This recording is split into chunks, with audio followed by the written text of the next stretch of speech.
The future of project management is changing fast. On Projectified with PMI, we'll help you stay on top of the trends and see what's really ahead for the profession and your career.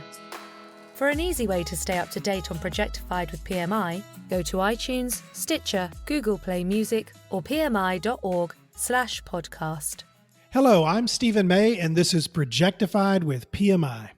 I'm here with my co-host Tegan Jones, and in this episode, we're discussing how to make the most of your professional network. Regardless of how large or how small your network might be, you probably already have people in your contact list who can open doors to new opportunities. But identifying those leads can take a lot of legwork. Spending quality time with your professional contacts goes a long way toward building the type of relationships that will help you advance your career. But it's not as easy as it sounds. Reaching out to someone you don't know that well can feel really awkward or intimidating for some people, especially if you're reaching out for a reason that seems a bit self-serving. Yeah, I think that's a natural reaction for many of us. It's difficult to ask people you don't already have a relationship with for help or for advice. And that's why it's so important to build new relationships within your network over time, so that when it is time to make a career move, you can feel much more confident about reaching out to the right contacts. And that kind of outreach can definitely go a long way. A recent study by PayScale found that over a third of professionals in the U.S. landed their current job by referral. And while a lot of those referrals came from family members or close friends, 32% came from business contacts. So there's real value in staying engaged with your professional network. And this is something we'll hear a bit more about from James Brady, who was hired as CIO from the Los Angeles County Department of Health Services at the beginning of this year. James is also a past president of the Southern California chapter of the Healthcare Information and Management Systems Society. We talked about how his professional network helped him land the type of leadership position he was looking for. We'll get to that conversation in just a few minutes. We'll also hear some tips on how to strengthen your professional network from Krishna Mohan, who is a division manager for Nexteer Automotive in Bengaluru, India, and Rick Knaggs, who is director of the global IT PMO for ICU Medical in San Clemente, California. Both Krishna and Rick discussed how to get more out of your network by giving back. But first, we're going to hear from Nina Scarnici, who is the Associate Director of Project Management for Publicis Seattle, a full-service advertising agency in Washington State. Nina says the key to success when you're reaching out to someone you don't know well is to be authentic and be direct with your request. Yeah, with how busy everyone is, you really need to be clear and concise in your communications. So let's hear how she does it. I would say leveraging your professional network to learn what skills are in demand and at what companies can be incredibly helpful in identifying what steps to take to advance your career. It's great to be connected with people because that will, one, offer you insights on who that person is and how they got to where they are, which might inspire you, or two, it offers the opportunity of communication. And I think that's a wonderful thing to take advantage of and start building a relationship. It's easy to send a request and to connect with somebody online, but what's difficult is taking that tie and making it something more, which is building the relationship. So I would advise people to reach out to people and say, hi, how are you? My name is Nina, and I would love to pick your brain on X, Y, and Z. I think when you boil it down, it really has to be authentic to you. So who are you reaching out to? Why are you reaching out to them? And what's the connection? Is it, hey, I notice you're a director at this great company and I'm really interested in learning more about the culture. If I could have 5 minutes of your time, I would love to hear your thoughts. Just whatever's more authentic to you versus write 4 paragraphs or write one only. I would say, just as a general rule, I tend to keep my messages short because I think people are pretty short on time these days. I would say a great way to highlight specific areas of expertise is to be involved in those environments. So, for example, if you're an expert in digital project management, find discussions around that topic that you can participate in, or you can share a post that offers information people could find useful. I think this is a good way to showcase your skills and knowledge to all of your connections, and it's a great way to stay organic to the environment without appearing boastful. It's just producing content, which is a very fun thing to do on a LinkedIn environment or professional network. So for me, it's more about creating a diverse network to learn and to see different opportunities that come through, because you never know where you're going to be in 5 years. So it's great to open the doors to a lot of opportunities. Just compared to the one that you might have your eye on now. I really like that tip about writing posts or sharing content that highlights your expertise. So many people are on LinkedIn or other online forums, but not everybody gets as much value as they could from these networks. I also thought that point she made about diversifying your network was pretty powerful. Harvard Business Review recently ran a pretty interesting piece on a similar topic. That article was about a study that examined how MBA students land executive leadership positions. The research found that students who were connected to different hubs, so different specialties or interest groups within their network, were more successful on the job market.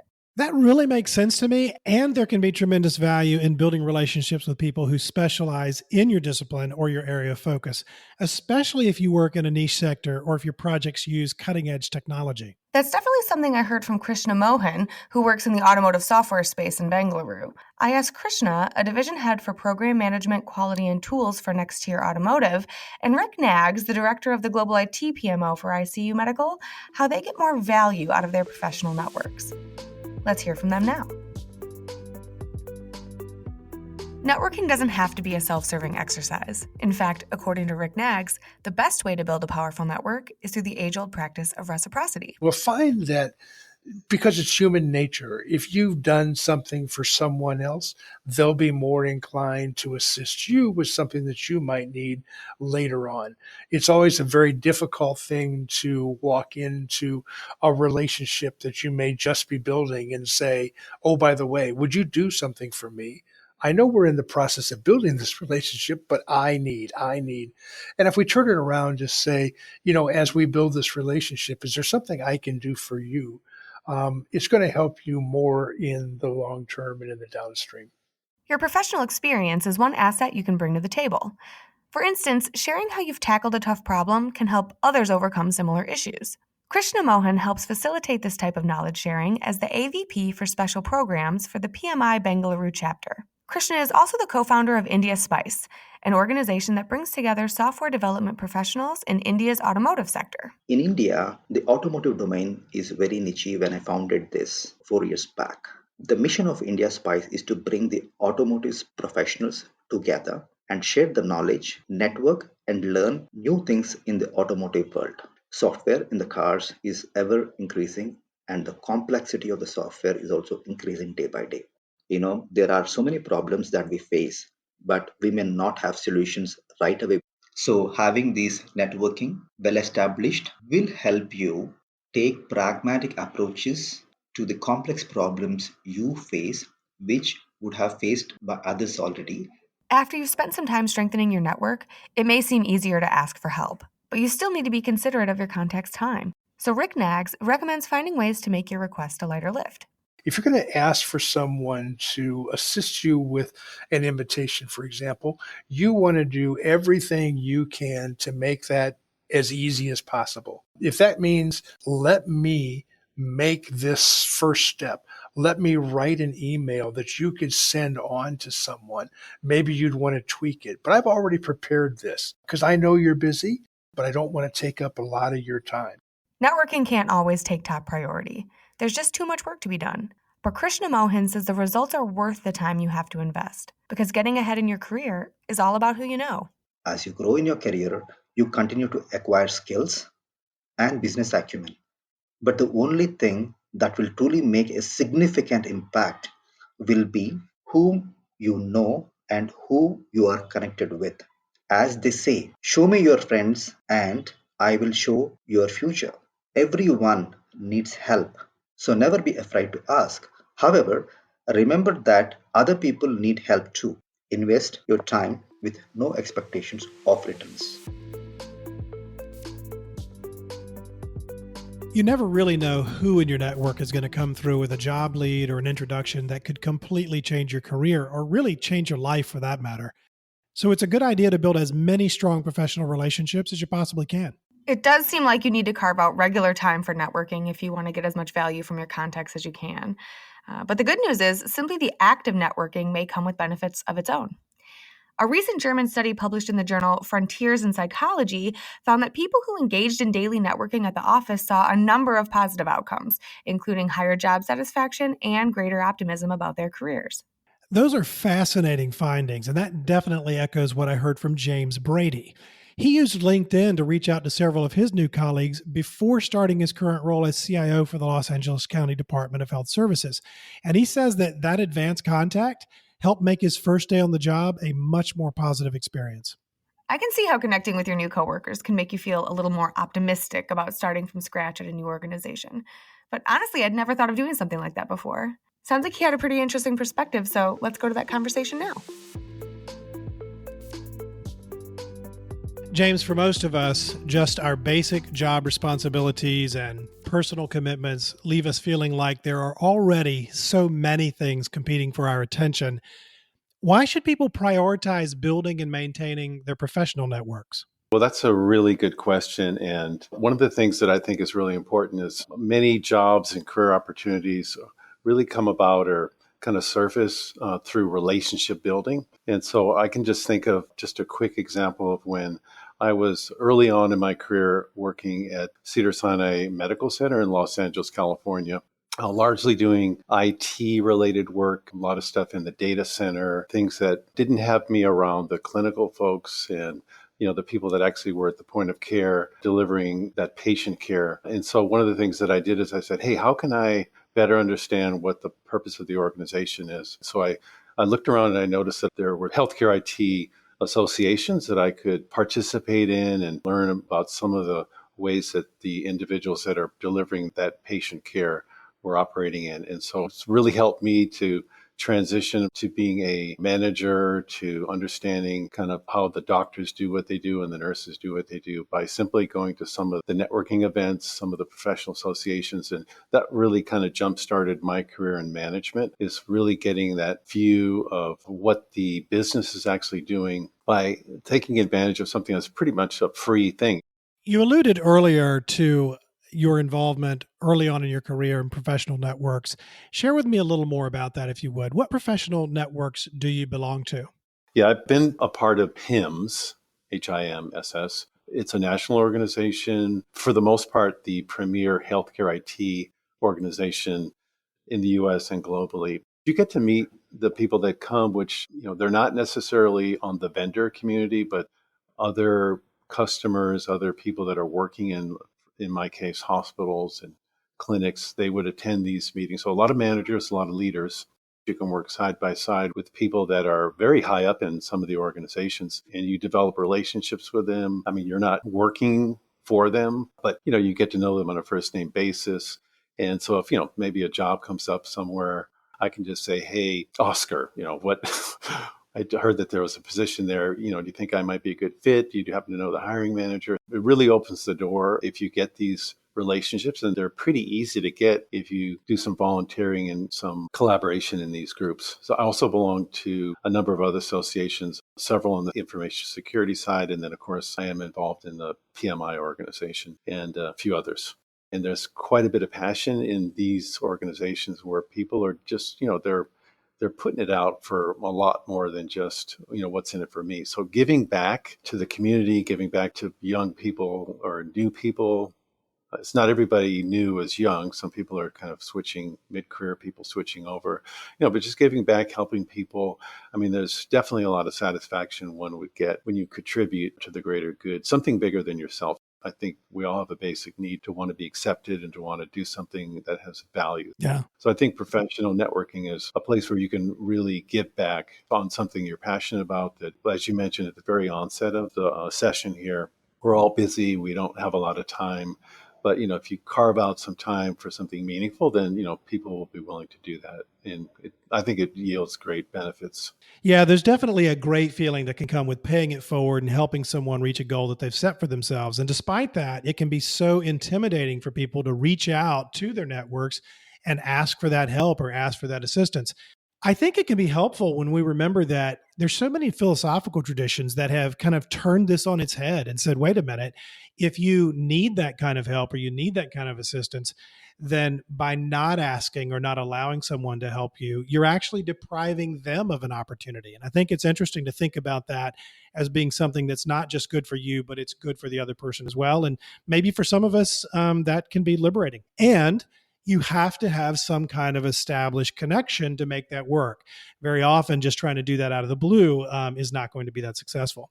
So what's been your experience in this area? How have you built or strengthened those kind of connections in your own network? What I did recently before I took on my current role is I used the LinkedIn software. I mean, I traditionally had about a 500 to 800 person network, but I decided, let me go out and see who is working for the County of Los Angeles that I can just say, hello, I'm about to come on over and I'm really looking forward to working with you. And so I sent out about probably like 300 different LinkedIn invites to just random people that just showed up that they're working for the Department of Health Services or maybe some associated departments within the county. And actually, I got a lot of positive feedback when I did finally come on board.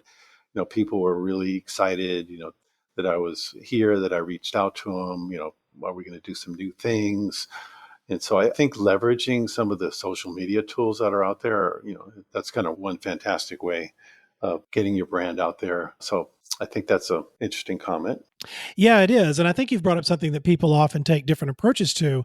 Some people take a very highly curated approach to LinkedIn and say, I don't want anybody in my network that isn't someone I know that I can endorse and I have a direct relationship with and so forth. And they really curate that and maintain that on a much smaller scale. And I hear you advocating something else. So I'd love to hear more about that. Yeah. So like I said, I did have a lot of positive feedback for it. And I think it did create some excitement just in the department that I moved into. I've always thought, well, how do I reach out to somebody if I'm interested in a job, or what's the tactful way to do it? So I think if you're not asking something from somebody, then that's always the better way to do it. So if you're in that volunteer committee in that professional association, you're there to give, you're there to contribute.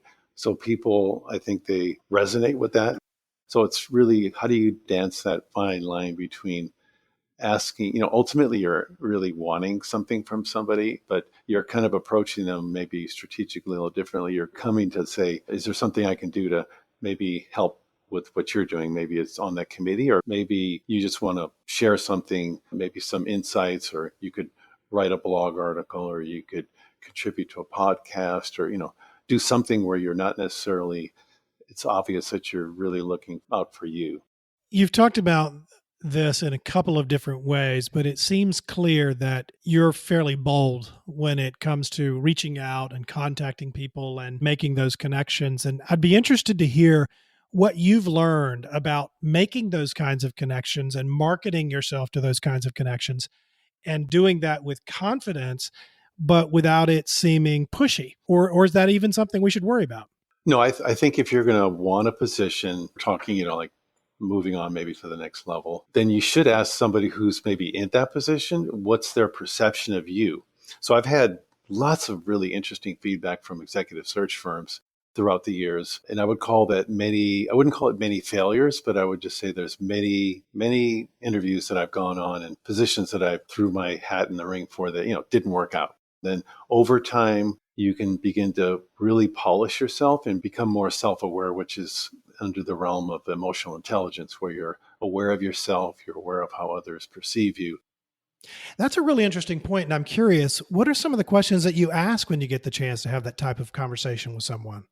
People always like to talk about themselves and, give wisdom and like to teach and share their insights and their experience. So one thing I found to be very successful is if I'm, like, for instance, earlier in my career, I was wanting to transition to a senior IT leadership role to ultimately a CIO role, which I'm actually doing at the moment. But I living the dream, James. You are living the dream. Yeah, baby. Okay, so, but I began to establish relationships with other CIOs and said, hey, would you be open to mentoring me? Or I've got some questions for you. And so I was asking them for a few minutes of their time to pick their brains.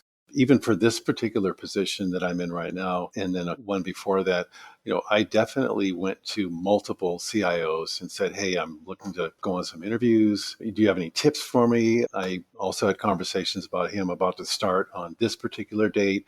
What did you do in your first 60 to 90 days? I got some really great insight from probably about 9 or 10 CIOs. One more thing I wanted to ask you before we let you go. If you had to give one piece of advice, what is the number one piece of advice that you would offer to someone who really is interested in simply getting more from their professional network? Yeah, well, I think what I would echo to that question is have confidence, believe in yourself, and really look to understand what is it that you're passionate about? What is it that's inside of you that you feel like you're here on this planet for? We have our relationships and families and activities outside of work, but work is a part of it. So it's a big part of your day. So what is it that you feel like you'll be most fulfilled and satisfied for, that you can put your heart into? I think that's really key. And definitely narrow that down. If you have a lot of things, you have to make some choices. And then look, I'll just tack on an appendix there. Look for a great organization and a great manager that you can work for that'll support you. And never take anybody's assessment that you can't do it. Just keep moving forward. And with that, James Brady, CIO of the Los Angeles County Department of Health Services, has the last word. James, it has been a pleasure talking to you. Thank you for joining us. Thank you.